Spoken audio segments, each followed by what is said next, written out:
Boa tarde, companheiros da Causa Operária TV. Está começando mais um programa, o podcast O Mundo em uma Hora. Muito bem-vindos a todos que estão nos acompanhando. Eu sou Adriana Machado, de Nova York. Estou aqui com a minha companheira Júlia Scalvenzi, o Roberto França e o Tiago Assad.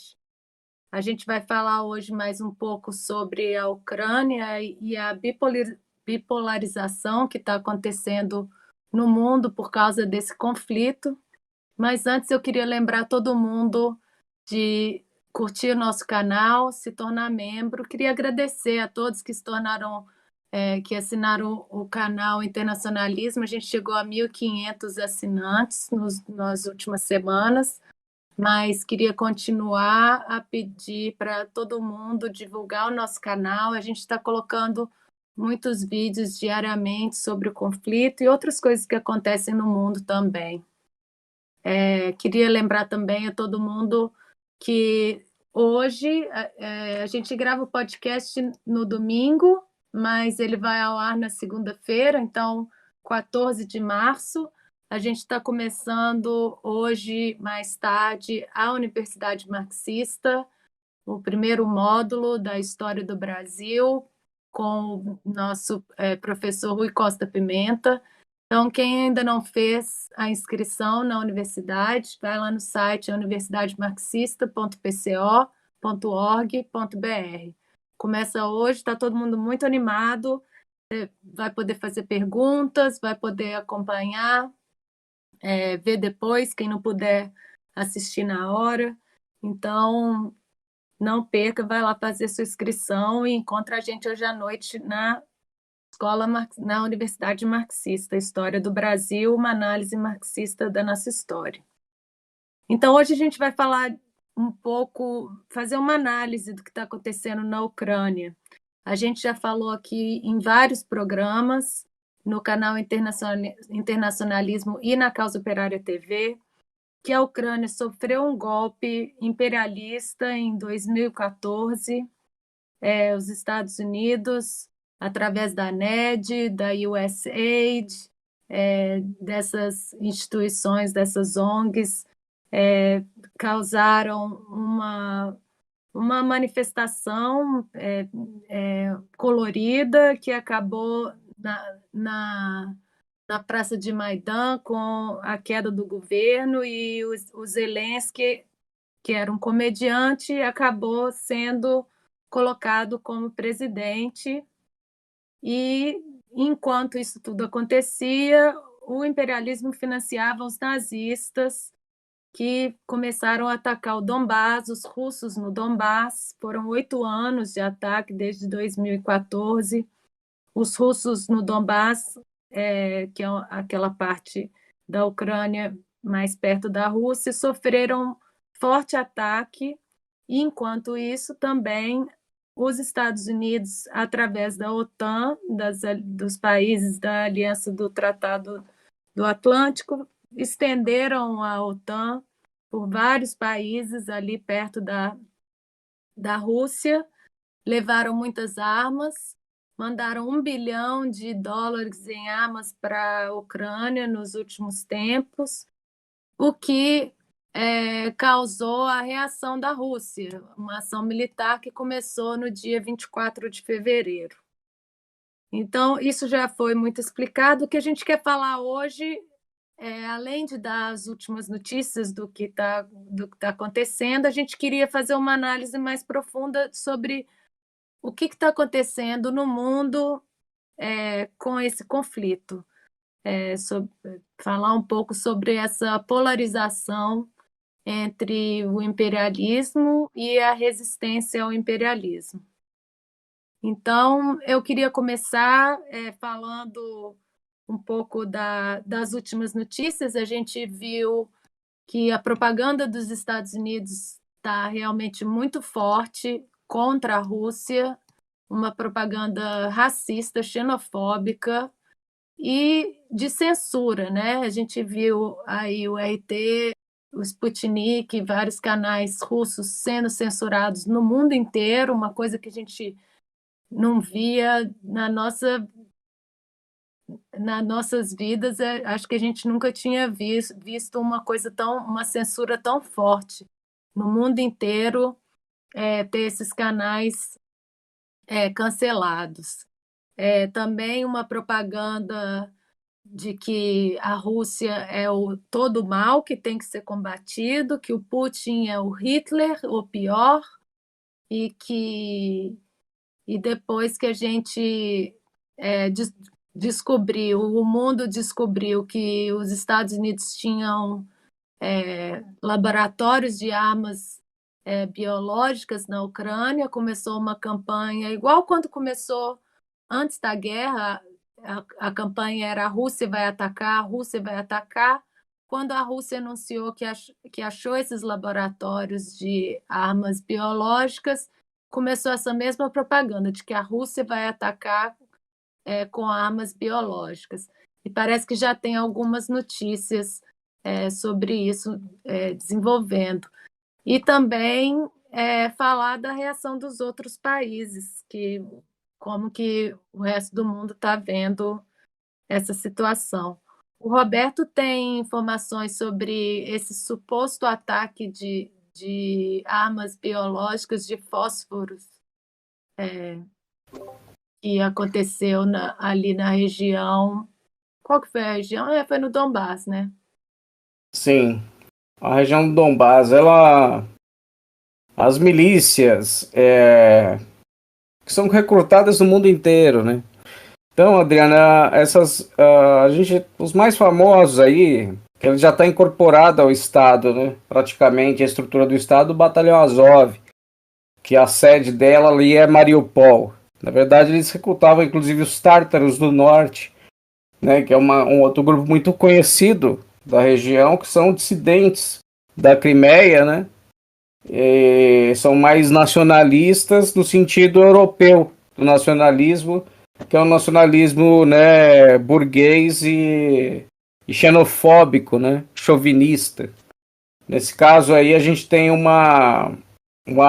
várias milícias que estão entrando no Donbás numa atividade de guerra, né, irregular, que é o nome dado ao guerra de guerrilha, e eles estão avançando aí com um forte aparato militar, né, já como você comentou, fornecido, né, diretamente, né, pelos Estados Unidos e países da OTAN, e também pela burguesia, né, em separado, né, fazendo pagamentos, remunerações a esses mercenários, porque Marx colocava da ideia daquilo que nós conhecemos como exército de reserva de mão de obra, e o mundo está numa profunda crise a ponto de que as pessoas se desprendam, né, das suas regiões de origem e vão lutar nessas frentes, né?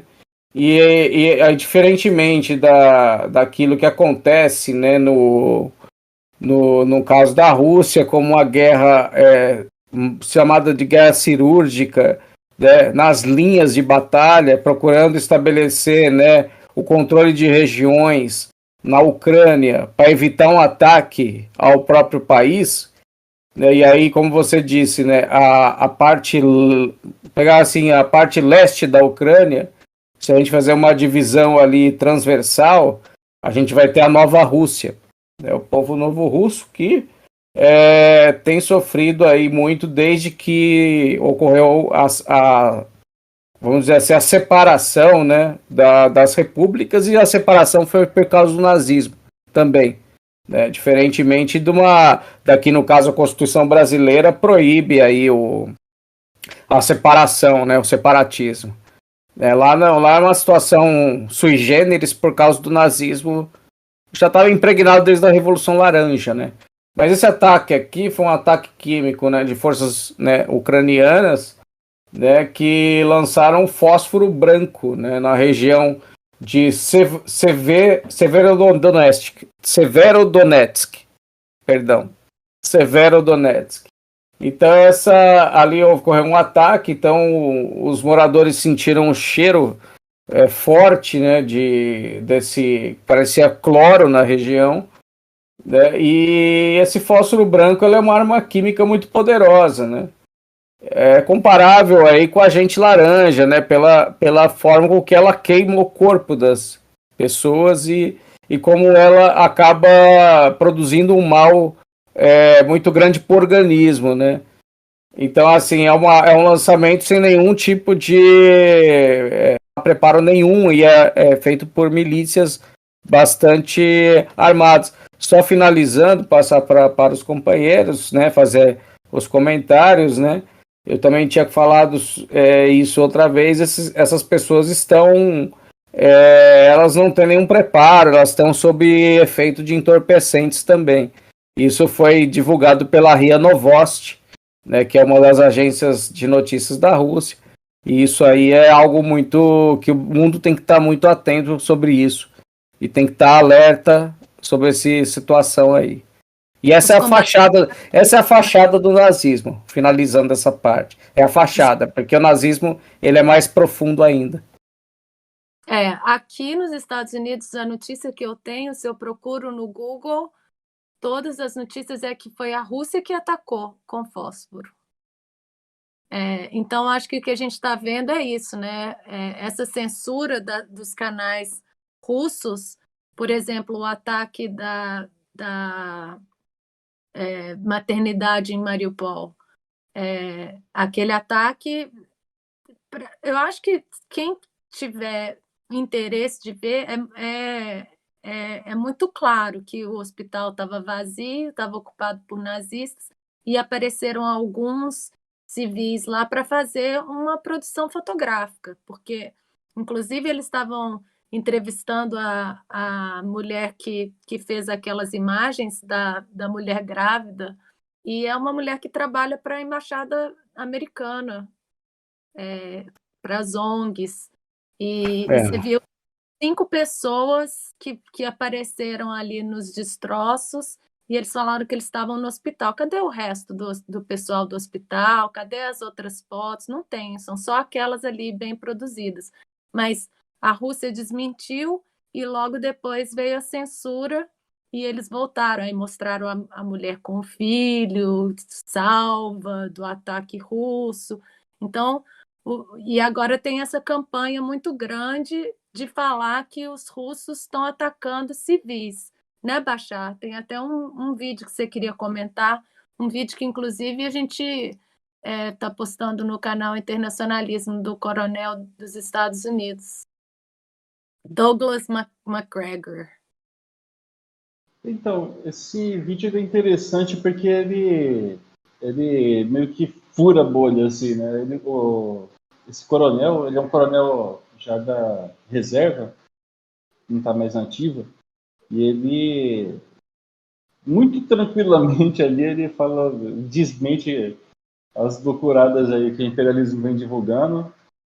Ele lembra que a ocupação, a operação russa, né, na Ucrânia, ela é muito mais gentil, segundo as palavras dele, e não sobram dados aqui para confirmar também o fato de que ela é muito mais gentil do que o que os Estados Unidos já fizeram em qualquer outro país do mundo. Aí você pega ele cita nominalmente o Iraque, né? As 2 guerras no Iraque.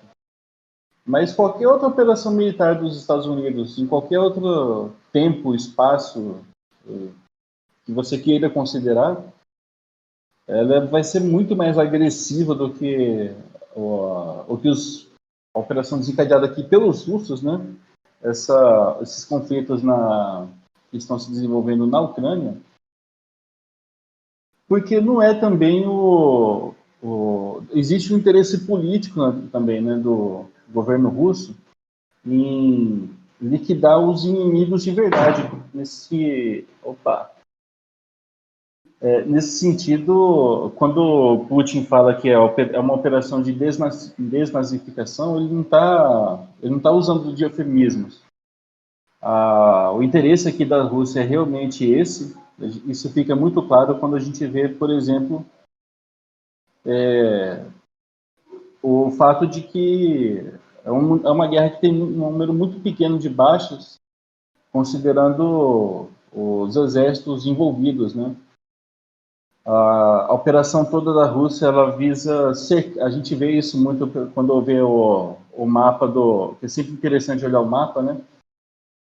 Dos pontos de conflito. A Rússia está meio que cercando o, o país, a Ucrânia, para sufocar mesmo o exército, mas a infraestrutura, o fornecimento de energia, água, esse coronel ele destaca muito isso, está sendo mantido intacto aqui. E eu acho uma coisa que é interessante observar disso também, acho que o ponto mais importante, inclusive, é que esse coronel ele aproveita as brechas aqui da propaganda imperialista para apresentar uma perspectiva que é completamente oposta a essa propaganda absurda que a gente vê que ela assim, é grotescamente mentirosa, que busca apresentar o Putin como mal, os russos são maus, e o povo ucraniano está fazendo uma resistência heróica, o Zelensky é um herói, e a realidade é completamente outra. Uma coisa interessante desse coronel é que eu fui observar, ele é ligado, aqui pegando o ponto central da nossa análise de hoje, sobre a questão da polarização, ele é alguém ligado ao Trump. Ele chegou a ser, inclusive, ao ex-presidente Donald Trump dos Estados Unidos, naturalmente. Chegou, inclusive, a ser cogitado para o cargo de embaixador na Alemanha, que é um ponto central também de toda essa crise, né? As relações dos Estados Unidos com a Europa, e fica muito claro assim que o Trump, com tudo que se possa falar de ruim dele, e sobram coisas, mas ele representa, ainda assim, uma crise muito grande do domínio imperialista, e ele já vinha se fortalecendo muito com com o governo Biden mostrando mais ou menos a cara, mas a gente vê por essas reações aqui que essa expressão confusa do repúdio da população americana ao imperialismo, inclusive de setores da própria burguesia americana, quer dizer, a burguesia como classe dominante, ela já não é uma força coesa como ela se apresentava algum tempo atrás. Isso fica muito claro com essa divisão que a gente observa no interior dos Estados Unidos. O Trump, ele visivelmente não quer essa guerra. Ele não, aliás, ele foi o primeiro presidente americano em mais de 100 anos a não iniciar nenhuma guerra, né? Ele sempre teve muito claro que essas guerras elas beneficiam os setores mais poderosos da burguesia americana, né? O setor imperialista, mas os setores menores eles acabam pagando a fatura disso, né? Os monopólios aí do petróleo e de outros grupos poderosos, os banqueiros, esses aí se dão bem, mas tem muita gente que perde muito com isso, que é roubado mesmo. A gente vê o orçamento americano para as Forças Armadas é uma coisa absurda, são quase 800 bilhões de dólares. E muita gente aqui não está mais querendo pagar essa conta. Isso tem reflexos também no país, a gente vê a explosão da miséria lá. E um ponto interessante da gente observar tudo isso é como isso cria mais pressão ainda interna, diminui ainda mais a coesão do regime americano, ao contrário do que a gente observa na Rússia, onde a coesão política para uma empreitada militar dessa envergadura, finalmente a gente não pode esquecer que o Putin ele está enfrentando de fato aqui o imperialismo. É uma guerra de uma envergadura muito grande, com consequências muito grandes. A gente vê que as sanções econômicas elas são muito severas contra a população russa, sobretudo, né? Mas a gente não vê uma crise assim estourada no país por causa disso. Os Estados Unidos, eles, em outros tempos, eles começavam guerras e você já tinha protestos lá de rua contra as operações militares imperialistas. Aqui no caso da Rússia, a gente já vê um fenômeno diferente já. Isso é um dos aspectos dessa polarização que a gente está vendo, que, ao contrário do que os pacifistas estéreis de plantão advogam, né, que a paz é sempre melhor, que a guerra é ruim por si. Obviamente que ninguém acorda assim, falando, puxa, vontade agora de beber sangue em algum país aqui. Mas existem situações onde o conflito ele é inevitável e aqui na forma como ele está se dando, ele é muito positivo.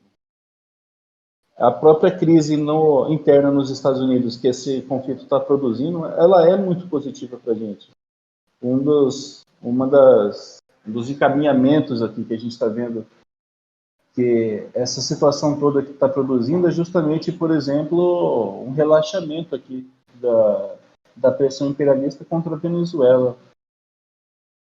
A gente está vendo que, para os venezuelanos, por exemplo, essa guerra está sendo, em um certo sentido, boa, porque alivia aquela pressão severa que o regime venezuelano estava, que o governo, a população venezuelana, né, estava sofrendo.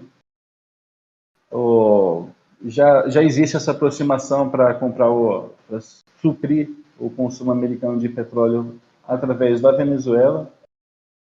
E, ao mesmo tempo que isso acontece, os Estados Unidos estão pressionando de maneira muito severa a China.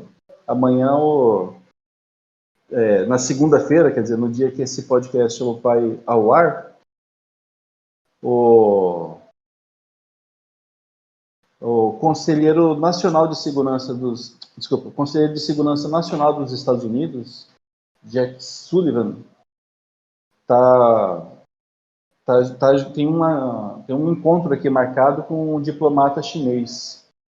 E eles vão chegar lá para cima dos chineses com esse método de botar a faca no pescoço aqui, tradicional do imperialismo, né? Porque eles estão sentindo que toda essa pressão que está sendo feita contra a Rússia ainda não está surtindo efeito, e se a China, é uma incógnita isso, mas se a China resolver ajudar a Rússia nesse momento das sanções, a crise imperialista vai escalar de maneira muito expressiva, né? Mais polarização à vista, só que tudo isso com um desfecho muito positivo. A gente vê que esse mesmo sistema de poder que provoca toda essa... É uma ditadura, o companheiro Rui colocou de maneira, acho que, muito boa. Essa ditadura que opera em escala global, ela começa a produzir os seus furos aqui, seus poros aqui de explosão. Muito interessante observar essa ligação, né, polarização, já que é o tema de hoje, imperialismo, porque a polarização, ela também acaba manifestando um pouco a decadência do imperialismo, né? Esse conflito entre a Ucrânia e a Rússia não é o primeiro exemplo que a gente teve, né? Recentemente, no ano passado, a gente teve a questão do Talibã, que foi uma derrota imensa para o imperialismo, para os Estados Unidos principalmente, né?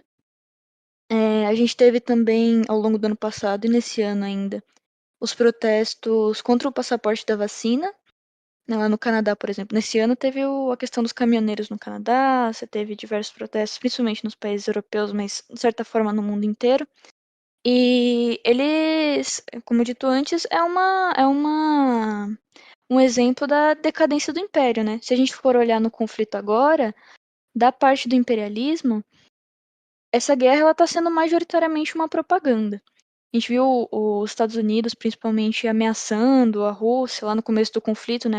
Vamos fazer alguma coisa, a Rússia está prestes a invadir. Toda aquela propaganda que a gente viu pela imprensa no mundo todo. E o que a gente está vendo agora é o imperialismo basicamente falando assim, vamos aplicar uma sanção aqui, vamos aplicar uma sanção ali, e não sei o que aqui. Enquanto isso, a Rússia está lá, devagar, né, tomando cuidado para não afetar a população, entrando na Ucrânia e fazendo o que ela disse que sempre iria fazer, enquanto os Estados Unidos estão praticamente com o rabinho entre as pernas, né? Se a gente olhava antes, o leão, que nem o Rui gosta de dar o exemplo de vez em quando, tá velho já. Se a gente fosse olhar, os Estados Unidos já jogou bomba atômica em cidade inteira, já invadiu um monte de país por aí, os soldados já fizeram massacres em em cidades, em vilas, sei lá, na África inteira, no Oriente Médio, já teve uma série de crimes de guerra por aí que os Estados Unidos cometeu, e agora eles estão praticamente quietinhos no campo dele e no lugar deles, e a gente está vendo majoritariamente uma guerra de propaganda aí, né? Todo lugar, todo dia surge uma imagem, um vídeo, alguma coisa assim que é atribuído à Rússia, e quando a gente vê, a imagem é falsa, ou é uma montagem, ou é. Só um minuto, companheiros.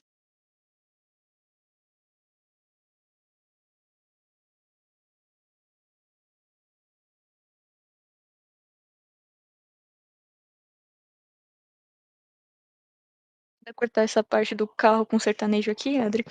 É, é complicado. Onde que eu tava?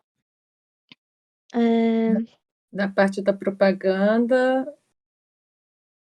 Então, se a gente for olhar, tem toda uma propaganda montada que a gente vai olhar e é uma imagem falsa aqui, a outra imagem ela é atribuída a esse conflito na Ucrânia, mas na verdade é de uma própria guerra causada pelos Estados Unidos, às vezes, ou é uma imagem da Palestina, ou é uma imagem muito antiga que já não tem nada a ver uma coisa com a outra.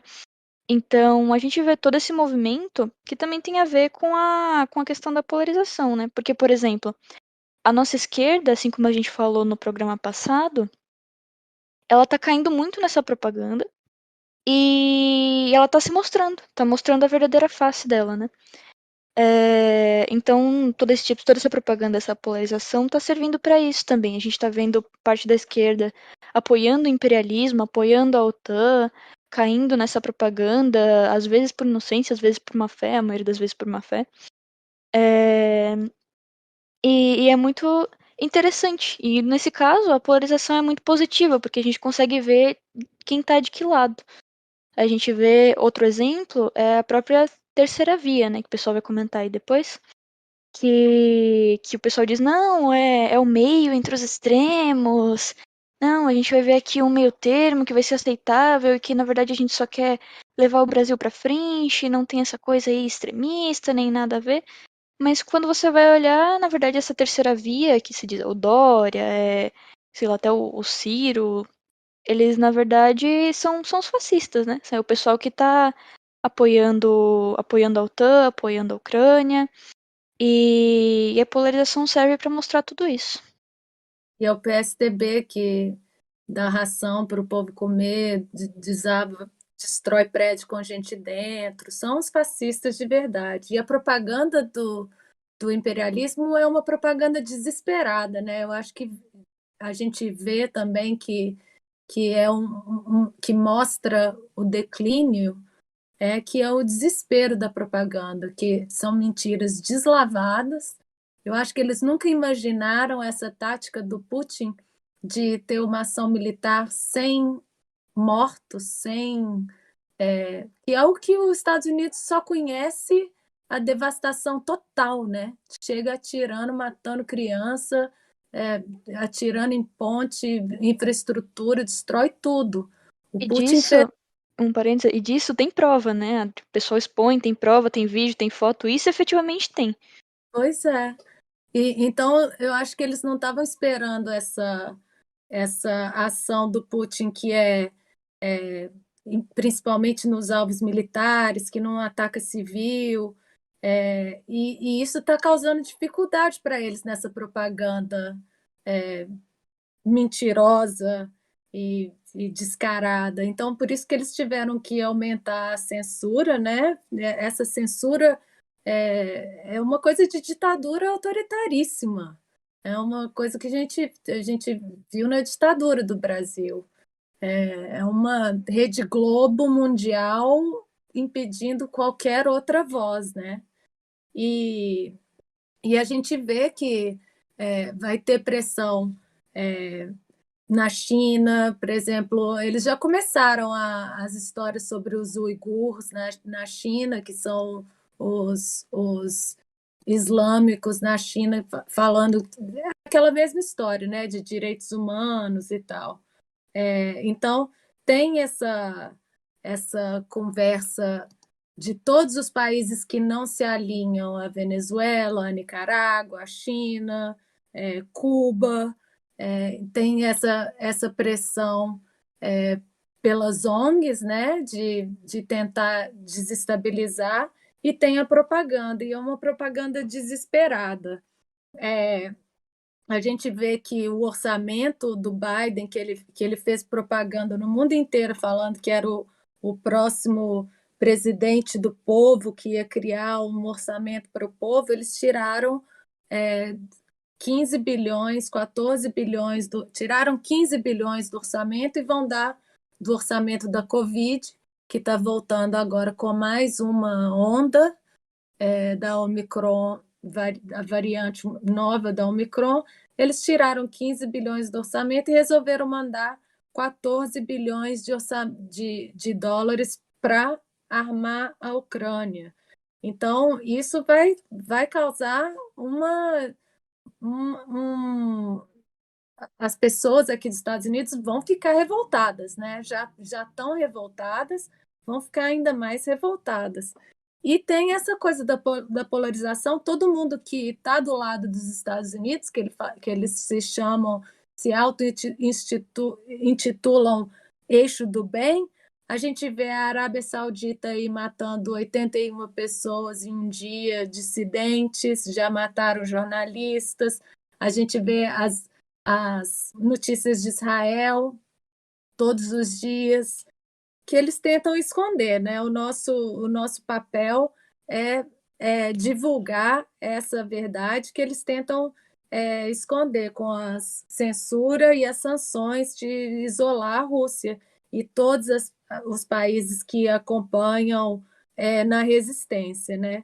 E queria falar da fala do Tiago Assad Bashar, nosso companheiro, que falou que ninguém acorda falando que quer fazer guerra. O líder do C-14, que é um grupo, mais um dos grupos nazistas na Ucrânia, o Yevhen Karas, ele falou isso numa notícia, tem vídeo, que ele fala, os Estados Unidos e a Europa estão dando armas para a gente porque a gente gosta de lutar, a gente gosta de matar. Esses nazistas que eles estão financiando, que estão falando que são poucos, que não importam, são as pessoas que gostam de matar, que querem ser os únicos ali na Ucrânia e não tem espaço mais para ninguém. Então, o nosso papel aqui é divulgar, explicar, e quando a gente vê ataque, por exemplo, do Irã, que teve ali na capital do Kurdistão do Iraque, contra os Estados Unidos, contra a Embaixada dos Estados Unidos, em reação a Israel matando pessoas na Síria, a gente tem que explicar que é resistência, não é o eixo do mal. O que eles chamam de eixo do mal é a resistência. Foram mísseis que foram um ataque de míssil na cidade de Arbil, que é a capital do Kurdistão iraquiano, que eles falam que foi uma reação ao ataque dos judeus de Israel sionistas na Síria, de militares iranianos na Síria. Então, é uma situação muito complicada e os Estados Unidos e o imperialismo estão tentando fazer com que haja só uma explicação do que está acontecendo, só uma voz, só um lado bem e o lado mal que não pode falar e que tem que ser destruído. E a gente está aqui para explicar que não é bem assim. Queria lembrar da conversa que nós tínhamos conversando no bastidores sobre a Globo, né? A Globo ela é sócia, membro do Fórum Econômico Mundial. Para quem não conhece, o Fórum Econômico Mundial ele é uma organização que inclui as 1000 maiores empresas do planeta. E ela é uma empresa que ela tem várias facetas. e principalmente as facetas de pautas para essas grandes empresas sobreviver diante da missão, né, de se equilibrar num mundo desigual. Para isso, eles precisam organizar um sistema de comunicação eficiente. A Globo, né, ela pode ser a representante, uma das representantes maiores do charlatanismo que faz parte do regime imperialista. E o que seria isso? Estava lembrando aqui do José Wilker. É um ator, para quem não conhece, foi um ator da Globo, fez vários filmes e uma pessoa com um talento, né, bastante grande, e eles tiveram uma reunião sobre o padrão Globo de qualidade. Né? No meio desse programa todo, dessa reunião, ele apresenta lá um escrito que foi muito aplaudido pela família Marinho, pelo pessoal que faz o jornalismo da Globo. E aí ele coloca lá que o pessoal leu ali e falou, nossa, é isso aqui mesmo e tal. Eu falei, pois é, uma pena, porque no meio aqui eu tinha colocado várias páginas do livro Mein Kampf, do Hitler. Ou seja, talvez isso seja a representação e a síntese, né, do que nossa esquerda está entrando. Né? Ou seja, a esquerda brasileira está entrando como uma grande colaboradora daquilo que pode ser o maior dos regimes nazistas na escala mundial, que é do imperador Biden. E aí eu vou usar o termo imperador porque, de fato, ele lembra figuras como botar fogo no mundo. Né? Então só que assim, muita gente conhece ele de agora, acha ele fofinho, né? Mas ele além de ser um cara, esse sim, né, misógino, machista, né? Porque ele é um cara com vários processos aí de assédio, não é assédio, né? O dele é violência sexual explícita. Então, e esse cara a esquerda gosta. É incrível como que a gente vive em meio a um regime de guerra de informação, né? E o Rui, ele foi sensacional na fala dele sobre a questão da guerra híbrida, né? Dizendo que esse problema de informação ele faz parte, né, da propaganda de guerra. Né? E aí a gente vê hoje nos estádios, várias pessoas levantando bandeira da Ucrânia, no campeonato alemão e tudo mais. Às vezes as pessoas sem saber, muitos deles não sabem que a Ucrânia seria, então, de fato, né, vamos dizer assim, a fachada nazista de um regime opressor que não se coloca como nazista, mas é. E aí, certamente, tem tudo a ver com a nossa terceira via, tem a ver com esses nazistas que não têm suástica, né, que não é o monarca, mas sim pessoas ligadas aí a esse establishment, né, de governabilidade ou de governança, como eles gostam de falar, né, companheiras e companheiro Bashar. A gente vê a terceira via no Brasil, que todo mundo fala, né? O Bolsonaro fica falando abertamente que quer matar 30 mil, não sei o quê, mas o PSDB, o que sobrou dele hoje, tem muito mais força, né? E tem muito mais história de quebrar a perna do trabalhador, de tirar tudo do trabalhador. Quem viveu no Brasil na época do Fernando Henrique lembra que era em cada esquina tinha criança morrendo de fome, gente rastejando no chão. Parece que o Brasil esqueceu isso, né? Isso sim é nazismo. O pessoal vê o nazismo do History Channel, Adriana Machado. Desculpa a interrupção, mas é que o pessoal vê o nazismo daquele dos documentários, né? Aquelas imagens que são parte de um processo inteiro, né? Então, dentro disso, os regimes opressores, violentos do Brasil, no caso, até dos Estados Unidos, eles são tão agressivos e nazistas quanto esse aí. Perdão pela interrupção, companheiro. Não, tudo bem. A gente lembrar, né, que o capitalismo, ele usa o imperialismo, usa o nazismo quando é necessário. E quando ele está fraco do jeito que está com dificuldade do jeito que está, por causa da pandemia, por causa do capitalismo em si, né, de 2008, agora já estão prevendo mais problemas econômicos.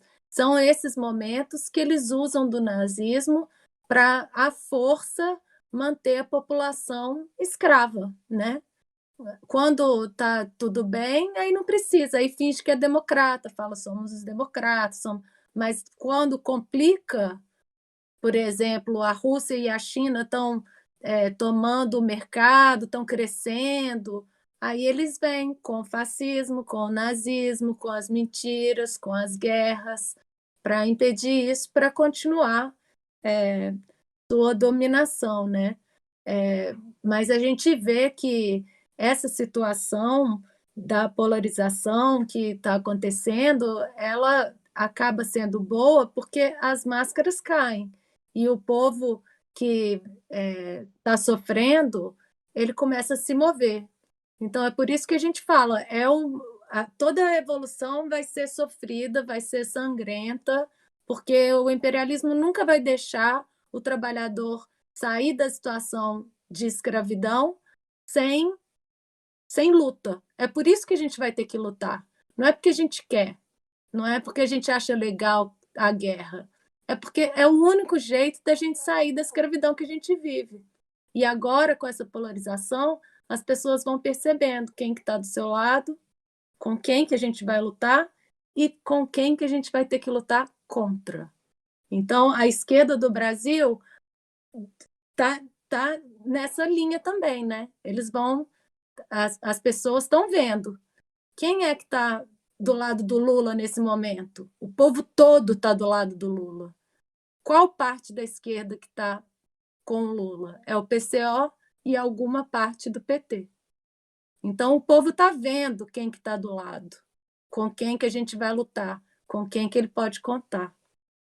E essa polarização só aprofunda isso. Então, a gente está vendo que quem está com a Rússia está com a China, está com a Venezuela, está com Cuba, está com a Nicarágua, está com o Irã e está com o Brasil do Lula, não o Brasil do Bolsonaro, não o Brasil que é submisso ao imperialismo, o Brasil que quer ser soberano. Então, é isso que a gente vem falando esse conflito da Ucrânia, ele deixa as coisas muito às claras para a gente que está na luta. E por isso que a gente fala, temos que sair às ruas, defendendo a Rússia e pedindo por Lula presidente, marcando nosso território, mostrando que a gente não vai cair sem lutar.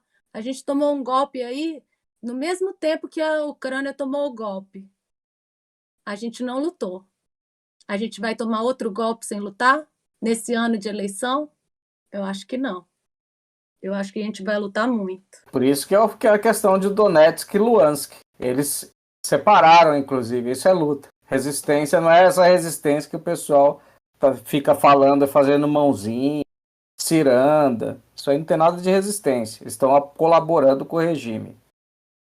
Bom, companheiros, eu acho que uma conclusão interessante da gente tirar de tudo isso que nós estamos discutindo é o fato de que a terceira via ela não é a etapa mais ligada assim não ao discurso nazista e fascista, mas ao método em si, porque sabidamente desde que o capitalismo entrou nessa etapa de decadência mais acentuada, todos os regimes do mundo convivem com doses de a estabilidade do regime político nessa etapa do capitalismo, ela já convive dentro de si com doses muito grandes do nazismo, do fascismo, né? Os Estados Unidos eles pegaram muitos nazistas também para organizar o Estado americano. Nós tivemos um repatriamento de muitos deles durante o período no final da Segunda Guerra Mundial. E isso, grosso modo, o que se coloca como ditadura e democracia desde a criação do fascismo são períodos em que o regime político ele alterna entre o que convencional se chamar de democracia seria um regime bonapartista, né? Um presidente super poderoso, como é o caso do presidente dos Estados Unidos, o caso da França também, onde o presidente tem muito poder. Aqui no Brasil, onde se governa por medidas provisórias.